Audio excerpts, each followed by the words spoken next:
So welcome, and of course we'll start with our bracha.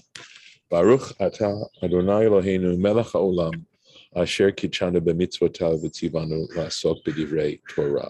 Amen. So we have, of course, been doing this for over a year now, but this is the first time I actually see notes from our previous time. And I'm not going to keep going, although next year, now that I've got these recorded and on my computer, at some point, I'm going to look and see where we are at Bereshit and then continue, from where we left off last year each week, trying to make some progress. So let me go to our screen share for Ha'azinu. There we are. So if you actually were to look at this in a Sefer Torah, you would notice that this poem, because that's what it is, it's written as poetry. And this is a song, right, that Moses was commanded to teach the Israelites in the previous Parsha, that there are two narrow columns that form the Torah, the way it's written in the Torah. And we'll be able to see that quite clearly when we open up the Sefer Torah. So let's start off here. So you can see right there we are. This is from last time around, but I didn't record them at the time, so it went through sort of a process. Hazinu hashamayim va'adaberu. Give ear, O heavens, and I shall speak, or let me speak. Right? Going on. V'tishma haaretz imrei fi, and let the earth listen to the words of my mouth. So again, I want to note importantly about Hebrew poetry, right? That biblical poetry is it's defined, the style of Hebrew poetry is something that we call parallelism. In other words, being able to say something in two different ways. Sometimes it may be a totally parallel statement, as the example we just gave right now, right? Give ear, O heavens, etc. Let the earth hear the words of my mouth. That's a parallel statement. Those two statements are parallel clauses. And that's the nature of biblical poetry. Besides which, there's certain stylistic elements in the language itself, like using the vocative here is what we'd call it, I suppose, right? Speaking out addressing the heavens, etc. So there's certain other kinds of styles, but the idea of parallelism is very strong. You see many, many examples of this, I believe, in the Psalms. You can definitely see it in Ashrei, and just something to please note, that poetry doesn't always mean meter, and it definitely doesn't always mean rhyme, even though I think many people see poetry in that particular style. So let's take a look at Rashi, and then I would like to take a look at Torah Temimah, so that if you have a photographic memory and can remember everything we did last year, I'll be offering you something a little bit new this time.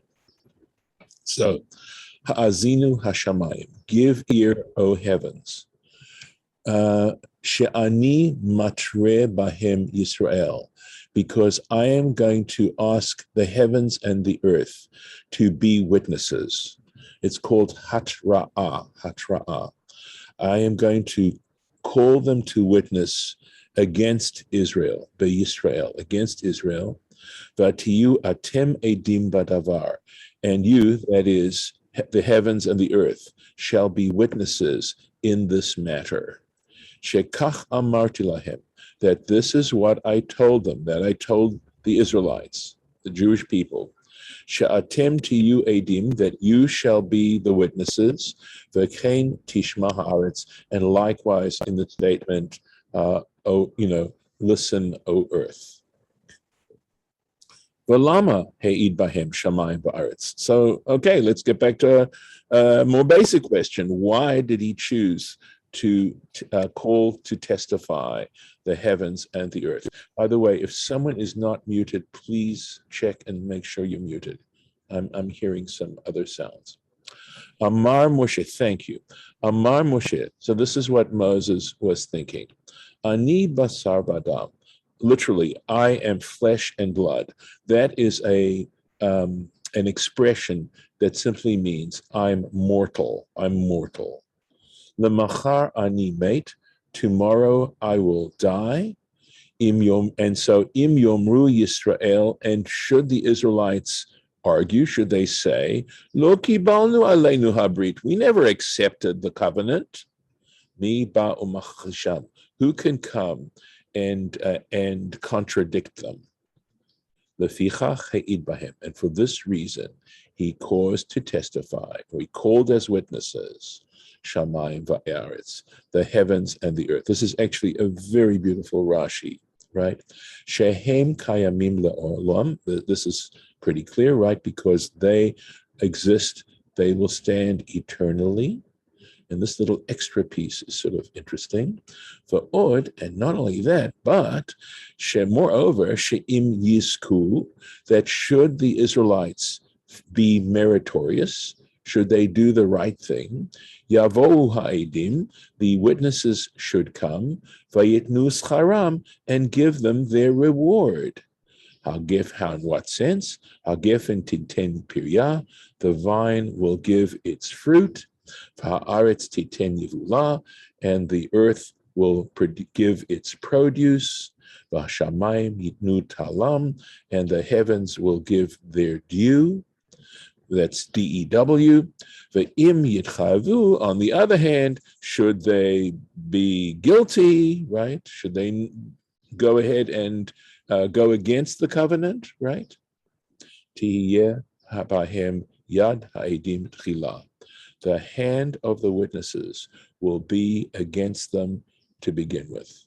In other words, so this just to give you, and he gives you a reference up above in chapter 11, and it says, V'atzar et hashamayim, he will withhold the heavens, v'lo yeh matar, so that there is no rain, v'adama lo titenet yivula, and the earth will no longer put forth its produce. But that expression of the witnesses, the hand of the witnesses should be first, has to do... Who are the witnesses? Who are the witnesses? The angels? Are the angels are witnesses? Harlan, the heaven and the earth. The heaven is going to give rain, and the earth is going to produce wonderful harvests. They're the witnesses. It's poetic. It's poetic. It's metaphoric and poetic. But there's a certain reality to it in the fact that we depend on the heavens and the earth so much. At any rate, I'm sorry? And guess what's happening right now? That I did not fail to notice that. I really think that it is happening. Yes, but I want to stay with this for the time being. Otherwise, I run the risk of getting political, and I don't want to do that. There's a statement in Hebrew that says "Hamaskil Yavin," that is to say, the one of understanding will understand. Right, the enlightened one will understand. So, in other words, you don't have to say it, because if you know it for sure. But still, yeah, thank you, Lisa. Of course, you were reading my mind, right?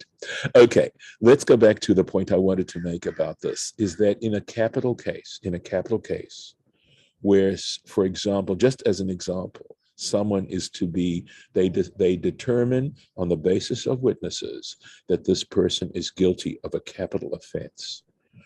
The ones to carry out the sentence are the witnesses, and the witnesses have to be the first to carry out the offense. And that really, I think, psychologically is a wonderful warning, because it's so easy to be a backseat, an armchair quarterback and let other people do the dirty work. And this is saying, no, if you want to accuse someone and they are found guilty on the basis of your accusation, you better be telling the truth, because you're going to have to carry it out. And I have to tell you, and I know I'm recording this, but to me, a punishment, even though I realize that it's cruel and unusual, all right? So I'm just saying this, let's say I'm speaking metaphorically, but not, okay, is that when someone commits a crime, okay, if they do commit a crime, they should be put in a chair, strapped in a chair, and being forced to watch themselves, a film of them committing that crime over and over and over and over again. They should be forced to watch themselves doing it. And I think they would then think twice about what they did. Part of the problem is that when we're overly emotional in terms of committing something that's awful, we don't see ourselves. We're incapable of it. So just an interesting, that's saying that's why the heavens and the earth, the Rashi is making, is that they will both give merit, they will give reward, and they will also punish. Okay, it says, here, this is still a quotation from that Deuteronomy 11 quote, right? That the heavens won't give their rain, they withhold the rain, and the earth will not give its produce. Right? Al yedei ha'ovdei kochavim. And after that, you will perish quickly by means of the idolaters. So not only you're going to have the ones to destroy them are the heavens and the earth, and then that's followed by the idolaters who come in and destroy the land. So they're also involved in the punishment because the community is also involved in this in a regular capital case. Don't hide these things. And it's not. I realize public hangings were entertainment at one point, which is so awful. Although I wonder if it also was to serve as a warning. Let's see if there's any more Rashi. No, that's the Rashi on that. Okay, so I said I would like to do a little Torah Temimah, so that's what I'm going to do now. And here we are, and it's some classic stuff here, all right? And there's also, I think, some clarification, which is very helpful. So first of all, the quotation that he's giving us, which is from the Sifrei, right? The Sifrei being that halachic midrash on Numbers and Deuteronomy. So, ha'azinu hashamayim, right? Give ear, O heavens, etc. Moshe Amar ha'azinu hashamayim. Moses said, give ear, O heavens, v'tishma haaretz, and let the earth listen. The Yeshayahu, but Isaiah, the prophet Isaiah Amar said, Shim'u shamayim, he said, let the heavens hear, v'ha'azini aretz, and let the earth give ear. It's a quotation right from Isaiah chapter 1. Kedei latet ha'azana. So why this sort of change around? And the answer is kedei latet ha'azana ushmiya lashamayim, to give both giving ear and listening to the heavens, ha'azana ushmiya, and giving ear and listening la'aretz, to the land. So that's not so clear as to what. On some level that solves the problem, but in other ways, of course, it raises simply other questions. And Baruch Halevi Epstein is going to actually address that now. And I think that's helpful. Here we go. Ha'pa'al ha'azana. So the verb ha'azana, give ear, yunach al hashmiya mikarov. Its context is close up listening closely at a close distance. Why? Mipnei sheshorsho, because the root, obviously, of ha'azana, giving ear, mishem ozen, is from the noun ear. V'derech hashomea mikarov, and it is the custom, the practice of someone who is up close listening, lahatot ozen, to incline the ear, lahamidaber, to the one who is speaking. V'ha'pa'al shmiya, on the other hand, the verb shmiya, shomea, yunach gam mikarov, gam merachok. It applies both to near and far. Uvi'ur, and so that's a very basic level of understanding the nature of these roots and their connotations. Uvi'ur hanyan, and to explain this matter, who it is, al derech drash halachi, and that is by means of a halachic, in other words, sort of a legalistic midrash. Kefi shemitpa'er misifrei, as is explained in the Sifrei, diyadua hu, that people, it's known, right? We're aware that keshebaim edim umaidim, that when witnesses come and testify, v'nimtza'u divreihem mechuvanim, and we find that their words are essentially identical, right? They're corroborated either way. Their words are together. They testify exactly the same testimony. Edutan kayemet. Their testimony is considered to stand. V'im lav, but if not, if there are some differences in their testimony, ein edutam kayemet, then we're going to question their testimony and it will not stand. And for this reason, ilu lo ba Yeshayahu, were Isaiah not to come, v'natan shmiya l'shamayim, and to say, listen, O heavens, right? And to tell the heavens they were to listen, v'ha'azana la'aretz, and the earth to give ear.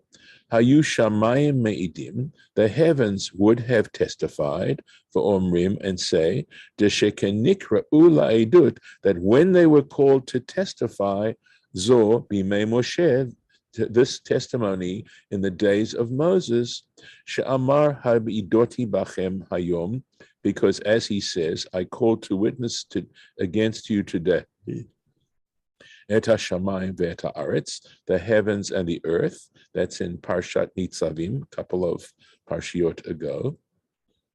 V'ha'azana shamu, they would have to say they were called with ha'azana, to give ear. They were called to give ear. Va'aretz, but the land, me'idah, would have testified, the balashon shmi'ah nikra'ah, that she was called, sorry, I'm going to take that out, change this. Okay, give me a second here.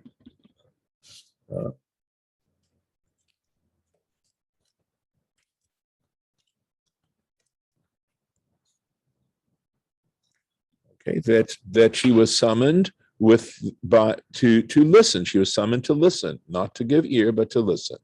Ve'ein edotam mechuvenet, and so consequently, their testimony wouldn't be completely in sync. Lachen ba Yeshayahu, and for this reason, Isaiah came v'chalaf et hadavar, and he switched around the matter. V'nimtzeu shnehem me'idim, and so that both of them would testify b'lashon ha'azana, using the language of ha'azana, u'lashon shmi'ah, and using the language of listening. So, I do think that we might want to give this further consideration, but I am going to read the next Torah Temimah, because it parallels what we read. And this one is somewhat of a famous drush. Moshe amar ha'azinu hashamayim v'tishma ha'aretz.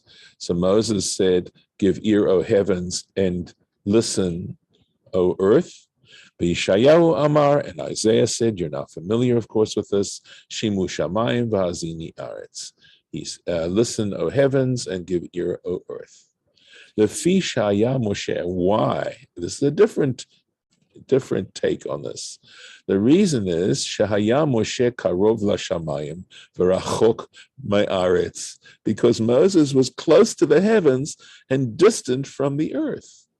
Lefichach amar ha'azinu hashamayim. And remember, we said that ha'azinu, the word ha'azana, refers to listening up close.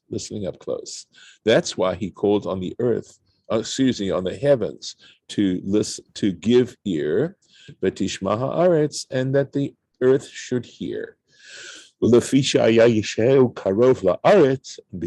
Isaiah was close to the land, to the earth, v'rachok mishamayim, and further distant from the heavens, lefichach amar shimu shamayim. For that reason, he said, listen, O heavens, v'hazini aretz, and give ear, O earth.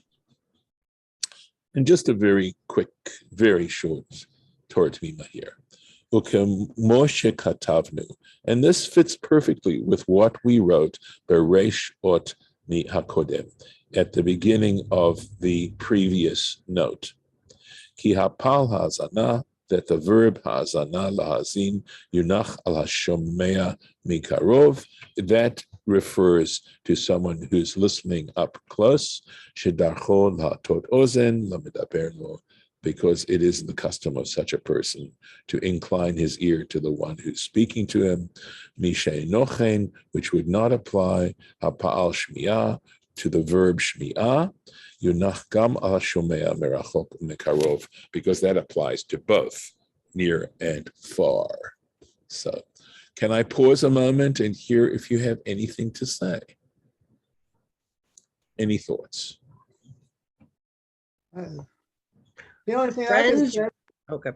Oh, okay. Go ahead, Harlan. No, go ahead. Oh, I was going to say, friends, Romans, and countrymen, lend me your ear. Yes. Very similar Right. in that idea. Mm-hmm. Of course, they weren't physically close necessarily to Mark Antony when he said that speech, right? But it's True. I think it's from their perspective, it was, pay attention. When he said, give me your ear, he was saying, pay attention to what I'm about to say. And of course, Shakespeare is just such a word artist, genius. Does Moses think that some of the people are not listening to him? Well, what do you think, Harlan? I'm going to turn that question back to you. What do you think? I think that's true. Yeah, well, I can tell you that sometimes when I'm told to pay attention, I pay better attention than when I'm not told to pay attention. All right. Rabbi? Yes.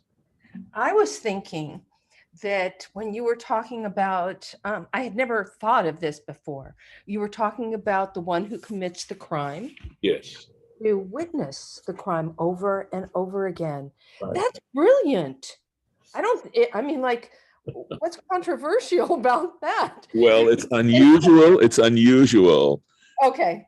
I mean, maybe it's not as cruel, but I think it's teaching a lesson, It's also PTSD.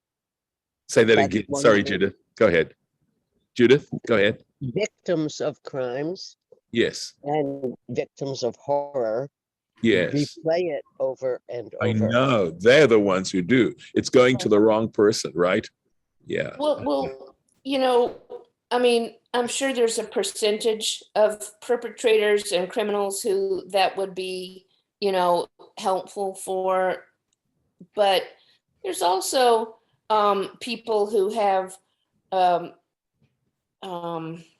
psychopathology. Yeah. And they not only would not feel guilty, but they could, kind of enjoy it. Yeah. In a kind of various manic ways, and which I don't want to discuss in detail, but certainly there are a number of people in the criminal system who would fit that bill and don't really have the kind of conscience that we do. So if I can, okay, I thank you, Lauren.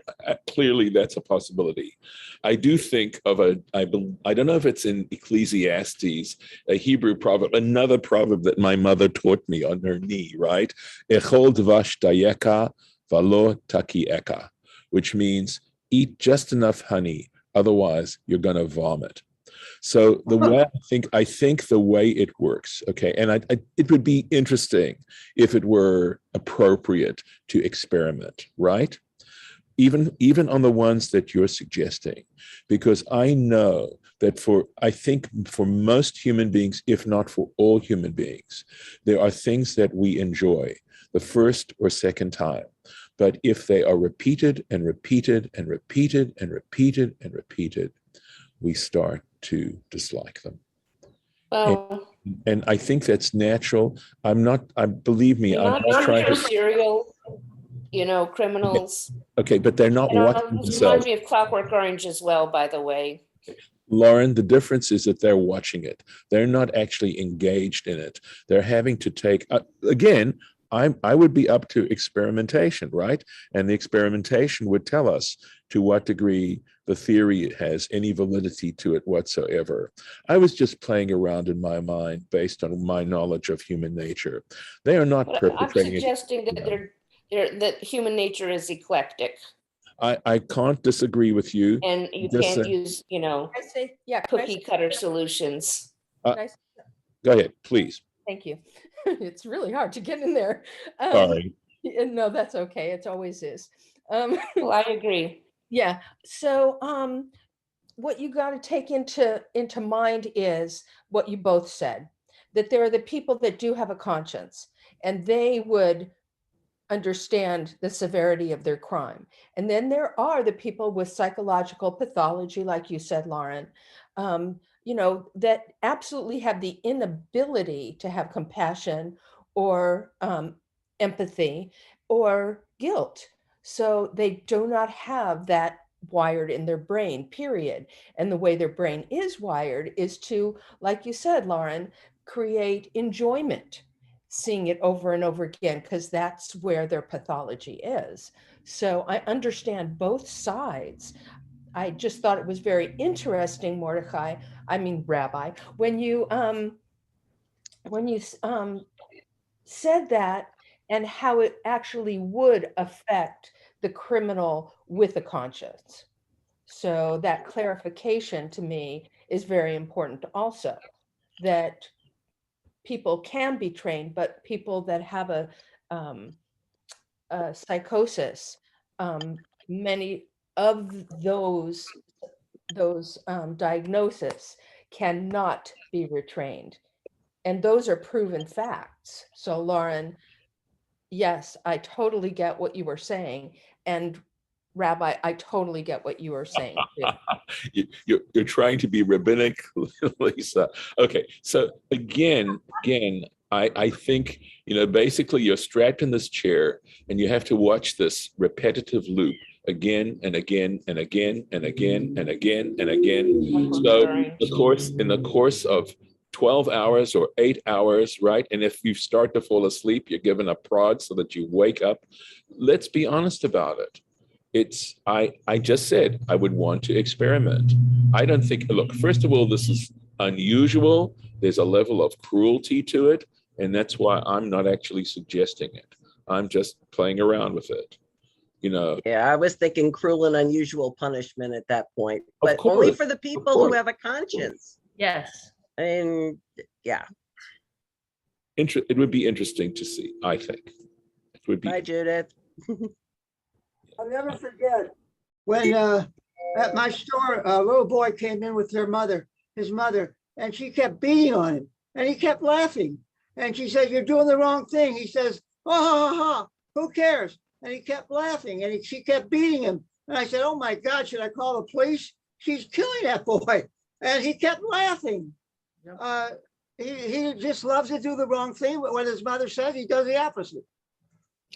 Sometimes laughter, Harlan, sometimes laughter isn't a laughter of joy or happiness, or sometimes laughter is nervousness too.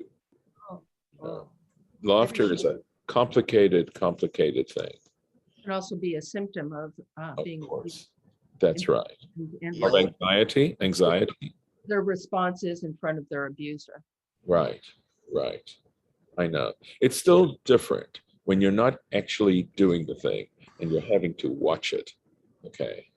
Yeah. Taking your kids out in public is always a scary thing.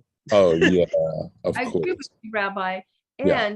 I think that, your mind went to, well, I would just like to, see, and I'm paraphrasing, the data of it across the board. Well, I'd like to suggest that the data has already been done, and that there are certain psychological brain chemistry things that would also say that it would have no effect and may stimulate pleasure. I think that those studies really have been done. Okay, I haven't read the studies. And so again, I said I would yield to experimentation clearly. Anyway, let me stop the recording and thank those who have been watching up to this point. And yeah.